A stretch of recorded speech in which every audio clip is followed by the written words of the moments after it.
Shane.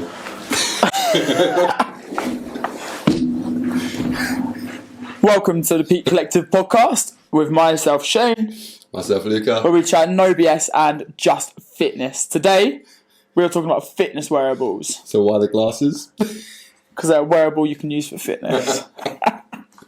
Oh, God. Cool, I don't know where to go from there. We'll start. So, fitness wearables. So, today we're talking about all things Fitbit, Apple Watches, Garmin, Polar, Whoop, MyZone, Hawaii Pro Watch, I don't know. Anything you wear that can track any level of fitness, from steps to heart rate to sleep to your workouts. Yeah. I'd say probably the last 10 years, maybe a little bit more, they're like blown in popularity. Yeah. By the way, the sunglasses aren't one of them. They're just designed cool. Yeah, when he brought them in, I legit thought they're like a new wearable. No, they're just like for running and skiing and stuff like that. No, they do not talk to me. Yeah, I'd say I remember, 20 years ago, I actually had a stepometer. Don't know if you remember those. Yeah, the little ones. You used to wear them on your thing to count how many steps you did. Or you could just shake it and it added steps. I used to have a McDonald's one years ago. But that's the first kind of one I remember getting. Again, I was probably like 10 years old. But I mean, the last, again, 10, 12, however many years, especially since the Apple Watch got created, it's blown up. Yeah, it's gone so big. Yeah. Why do you think that is? I think social media. I think the presence of it. I think people like the aesthetic of it. They don't really know why they're wearing it. Like me with the sunglasses. And I think people do like to know what they're tracking and how to track things, especially when it comes to workout, because of the simplicity of it. How many calories have I done in that workout? Is it over 600 an hour? 10 calories, whatever, every minute, every 10 minutes? How hard did I push myself? That's their factor of success in that hour. Whether that's PT session, a spin class, LBT, a walk, their measure of success is what their watch tells them and nothing else. You obviously use it a lot more than me. Yeah. I worked for a little trial period. I did enjoy it a lot, to be fair. Do you find a tremendous benefit from it? And if so, what would you say the main benefit is? Yeah, so for those that don't know, what Luke said, on my wrist here, I am wearing a Whoop band. It's a fitness wearable. It tracks your workouts, your sleep, your recovery score, and a lot more with that as well. So your heart rate variability, your skin temperature, all things to recovery. So I had the Whoop 3. This is the Whoop 4 I've got on my wrist now. I've had it for about 3 years, just over 3 years now. I find it really beneficial. Okay. Just because I like tracking what I can and can't do on certain days. I'm not saying I always listen to it black and white in a strict fashion, but I can definitely see trends. The longer you wear it, the more trends you get with your body. So I know what things trigger me to have a bad night's sleep, as we spoke in a previous podcast. Mm-hmm. What things trigger me to have a high-rated workout, especially with caffeine, spikes in my blood sugar and things like that. Like if I have caffeine and I go to coach a client, my workout, I've shown my clients before, classed as a coaching session, it's harder than they've worked in the session. Not because my program is bad or anything, but because my heart rate is so high. But obviously, I'm not getting beneficial gains from my workout. So when I track my workouts on the band, basically how it works is you track everything you do in a day. Walking, running. I do my coaching sessions when I'm teaching classes. Might train once, twice, whether I walk to work. And then throughout the day, that gives you a score. So that's your strain score, how hard you put your body through. That's out of 20. 20 out of 20 is the highest strain you can get on your body. Okay. And then with that, you get your good night's sleep. Well, we should, as we've discussed before. And then with your sleep, the next day, it tells you how hard you can work again the next day. So it then gives you a recovery score out of 100. And it's red, amber, green. So really easy traffic-light system. Obviously, you're aiming to be in the green. Amber's not too bad. You can stress your body a little bit. And then that gives you a new strain score for that day. If you're in the red, it's called the death zone. It's not quite good. But basically, if you're in the red, it tells you not to work out. You obviously can. If you know you haven't got a busy day on, you're going to get a good night's sleep and you recover. But obviously, if I see a trend of I've got 5, 6, maybe 7 reds within a week, which is really rare for me, I don't think I've ever had that, I know I need to back away from my training or get better recovery so I can start pushing myself a bit more. So the in-depth of the Whoop that I use myself, I don't have anything else on, for me works perfectly because I can measure my recovery, how hard I'm meant to be training, and when I can see the trends of myself, if I'm pushing myself too hard or not hard enough. Have you, have you had any other wearables that you could compare to? So I've got a list here. We've got Garmin, Polar, Fitbit, Aura, which is the Ring one I've seen before, MyZone, Apple Watch, Hawaii Watch. Like, have you had any of those before to compare the Whoop to? Yeah. So before the Whoop, with the Whoop, I've had an Apple Watch as well. So I used to wear both. Extra. Yeah, don't rate me double-banded, I know. The Apple Watch is slightly different, though. So the thing is with Whoop, it doesn't have a screen, so it's not in the market of an Apple Watch, a Fitbit, a Garmin, a Polar, things like this. It doesn't tell you the time, doesn't tell you steps, because that's a completely different market. They don't like going into that. They're a recovery fitness band that you can wear 24/7. You can charge it on your wrist. It's a different market. So I had an Apple Watch as well. That does track your workouts, it tracks your sleep, it tracks everything. You can text, you can call off it. So I had both. Really like the Apple Watch, especially with our job. I had a timer, I could do music for classes, I could do all my functionality with it. But when it still came to fitness, my Whoop was my measure. My Apple Watch might have said I was really well recovered. If my Whoop said not, I'd listen to that. I haven't had the Aura Ring. I believe it's very in-depth like the Whoop is. And I think they're very similar. I haven't had one, but as the same as most people, I think I started with a Fitbit. Nice, easy band. I think it was a couple of quid. Did my steps, told me the time, and that was about it. And then I got a Fitbit 3, I think it is, the one with the watch. Upgraded to the Apple Watch and then came to the Whoop. Which one out of those would you say was the most accurate? I've had the Whoop for the longest, so I'd say, yeah, the Whoop is the one I trust. Yeah, I mean, I had the Whoop for about a month. And yeah, 100%, from what I saw, it helped a ton.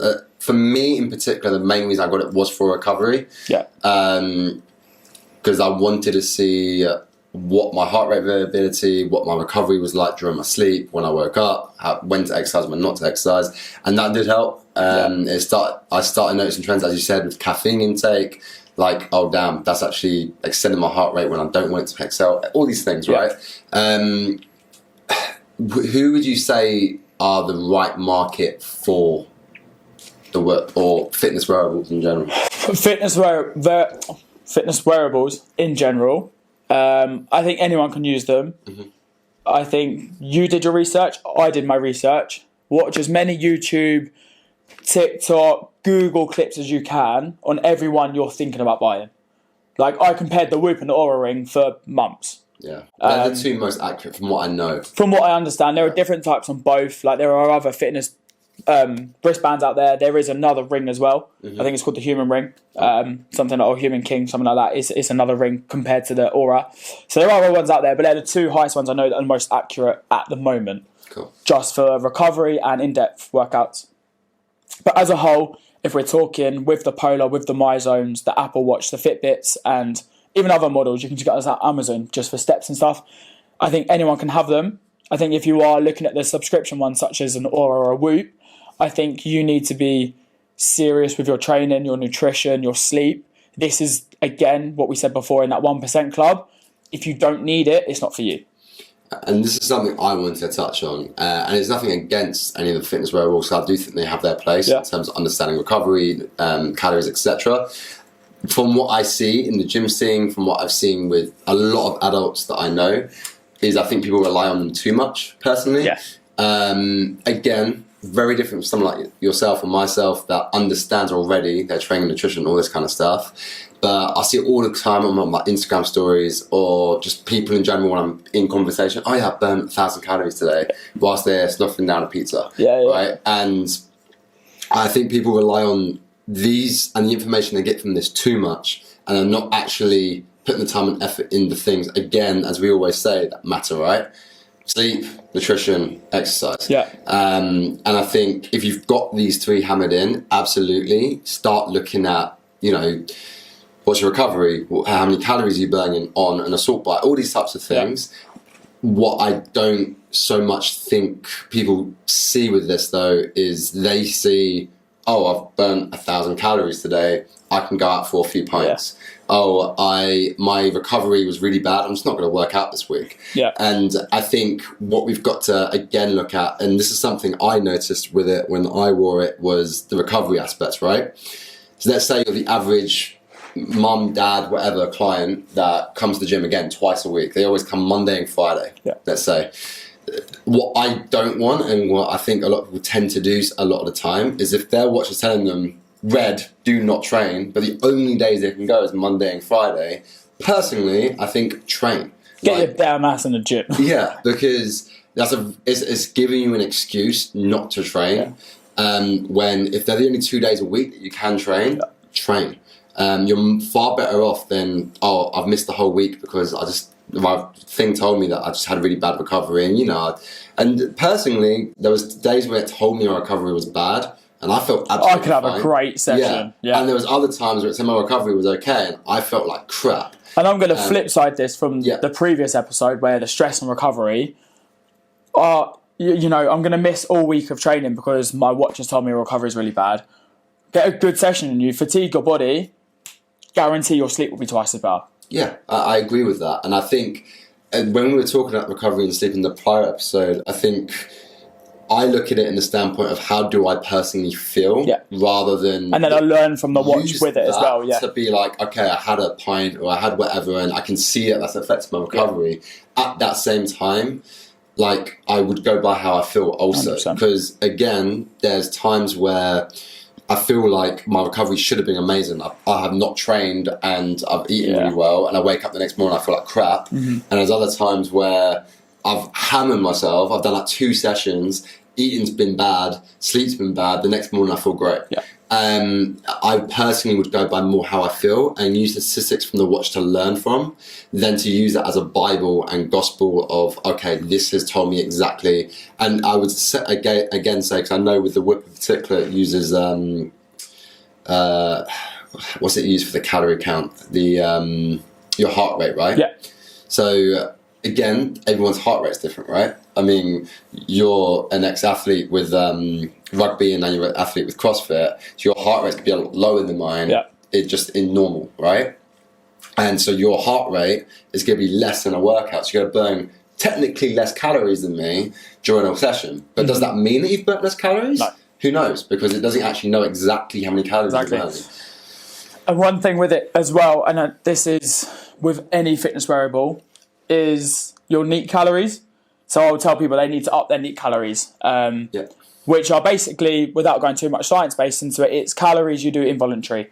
Blinking, breathing, little sleep movements, when you're jiggling around in your bed and you're sleeping, waving your arm around, little movements that all clock up through a day. You're picking up your drink, you're typing on your laptop. They are all movements that are burning calories, right? It's energy expenditure. So even with the Whoop, it's got AI in it, you can ask it, even if I went into it, do you track my NEAT calories? It's like, to a certain degree it will. It doesn't know when I'm blinking. Yeah. Do you know what I mean? So that is a measure that no one can get 100% accuracy on. So these are not gospel Bible truth tellers, but I think the place of fitness wearables in this industry is learning curves. So like we've both said, the trends of, I could have a crap night's sleep, have a great workout.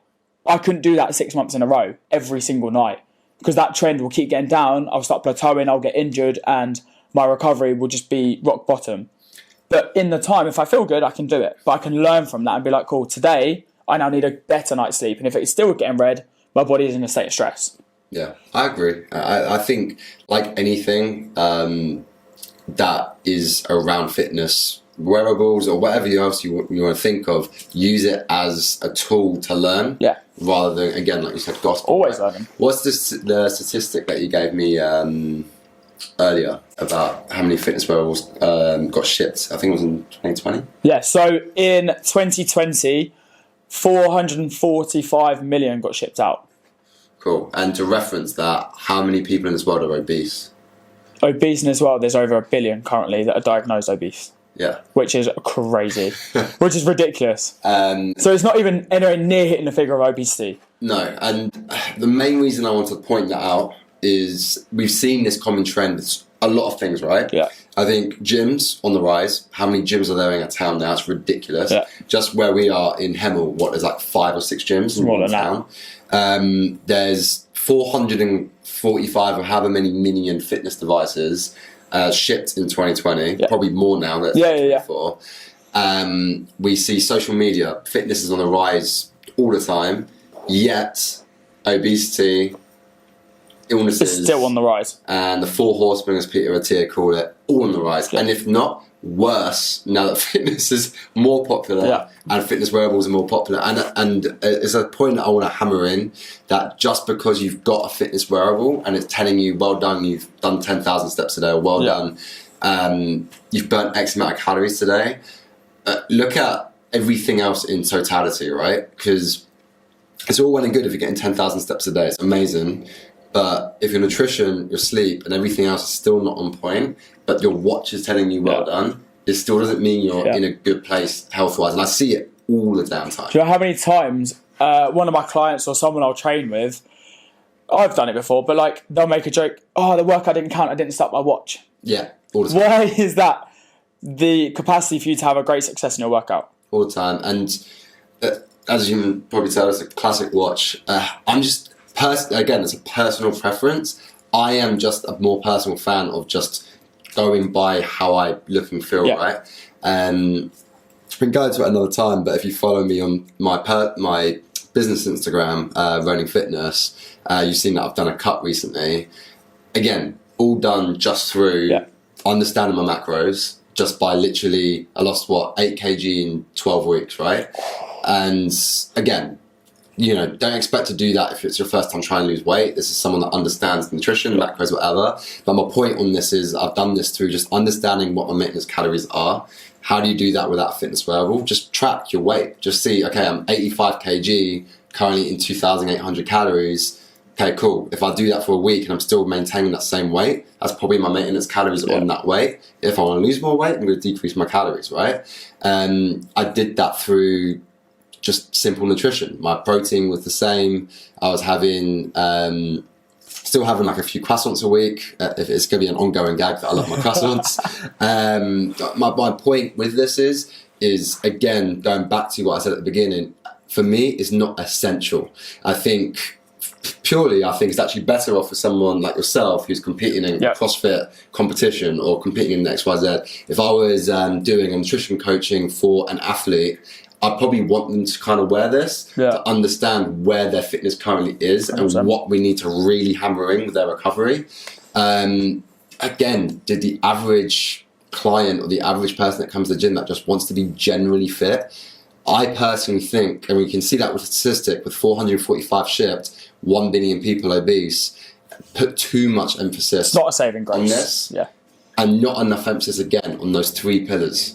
And I want that to be a common trend that you see with us. Is those 3 pillars are king over anything else. They are so king. But now you've all listened to Bad Cop over here. I'm going to say, if you want one, get one. Yeah, absolutely. Yeah. If you think that's going to help you, absolutely. 100%.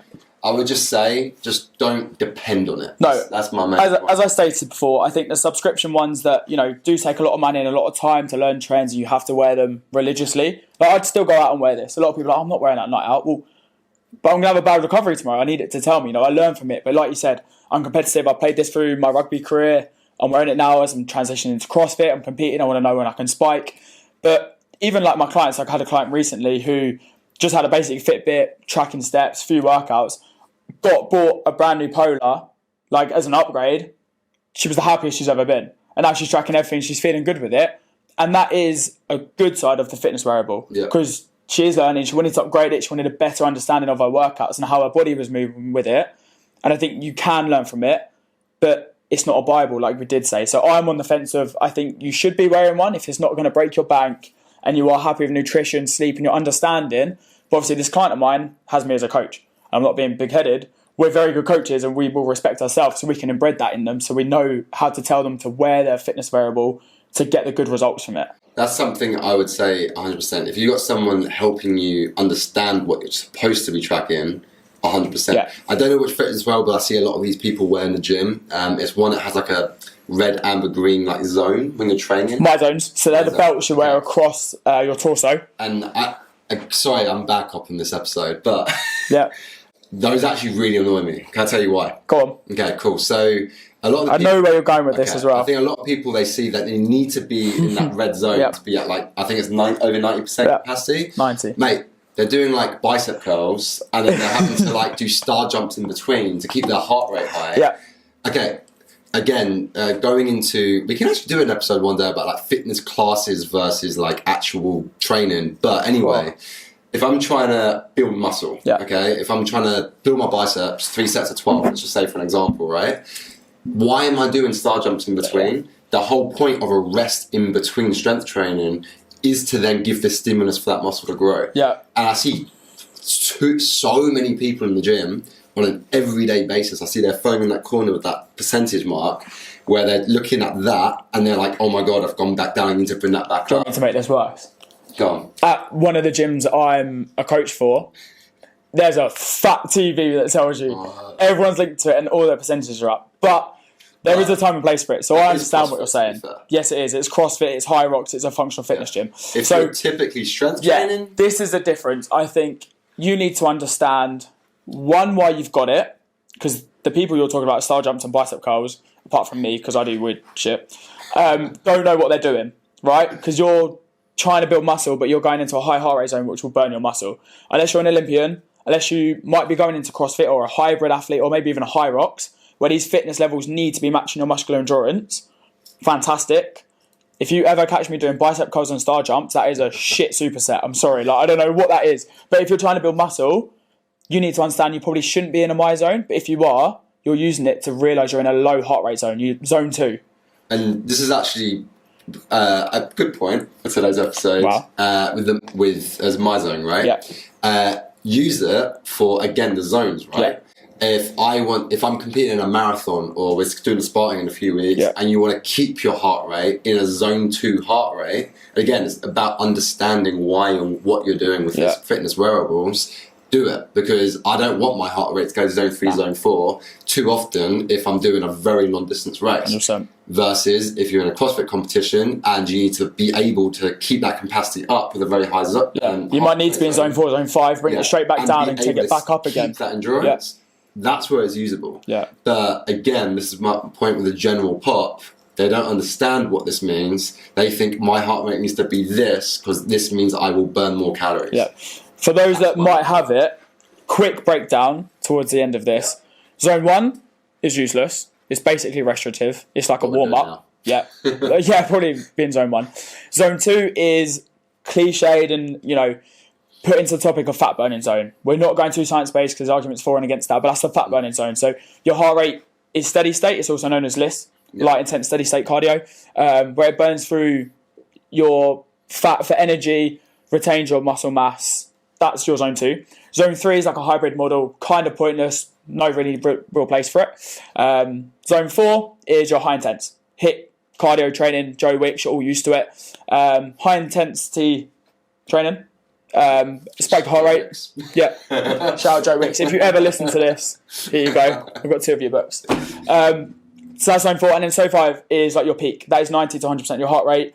You'll probably spend a minute or so, maybe a couple of minutes in there. If you're playing a sport or like an event day, a competition day like myself, you'll spike into it a few times.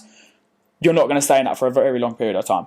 Yeah, 100%. I think, to sum up, because this has been a very... it's in depth. We could keep going about this. From my side, to finish it off on my side, again, I would say ask yourself why you're getting a fitness wearable. Yeah. And then choose that fitness wearable that's going to suit you if you're going to get one. If, again, when I got the whip, my focus was recovery. For me, it was either between that and the Aura, because they were the 2 best for me for understanding recovery. Understand why you're getting it. If you're just getting it to try and be fit, again, in my personal preference, get the 3 pillars sorted first. Yeah. If you can get those sorted first, then you can get your fitness wearable. That's my personal view. It doesn't have to be right. It's not wrong. I would always just say, don't get caught in the trap of thinking because I've got this, I will be fitter. No, I think some people kind of... I think I agree with towards. it. Yeah. And just those that are out there know me, or if you're listening, if you want to try Whoop, DM me. I can explain why I use it. If you still got any questions, I'll let you know. And I can refer you for a free month, so you can give it a try free of charge for a month. I still think it's worth trying. Yeah. Just hit it up, give it a try.